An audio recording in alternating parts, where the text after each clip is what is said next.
Демалыс күндері оңтүстік Қытайдың кейбір бөліктерінде 60 жылдан бері болмаған ең қатты жауын жауып сел болды.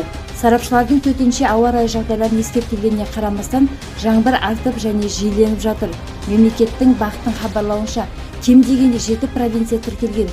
Күшті шекаралар мен көптеген жолдарды шайып кеткен. Гуджудың оңтүстік-батыс провинциясында әлеуметтік желілерде видеода көрсеткендей өзендер көліктер мен үйлерді сыпырып кетіп жатыр.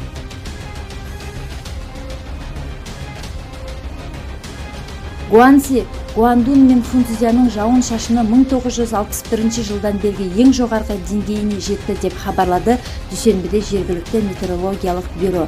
Бұл аудандарда жауын шашының орташа мөлшері 621 мм, 24,4 дюймді құрады. 6 күндік мерзім ішінде 1 мамырдан 20 шілдеге дейін деп хабарлайды мемлекеттік жаңалықтарға сәйкес Синьхуа агенттігі.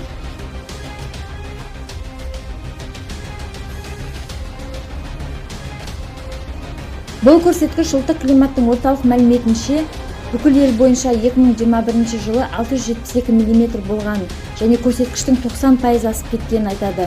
Ауа райы сарапшылары қатты жаңбыр сейсенбіге дейін жалғасатынын, оңтүстік Гуджоу провинциясында Цзэн, Ангой, Жэцзян және Гуанси содан кейін солтүстікке қарай жылжитынын айтады.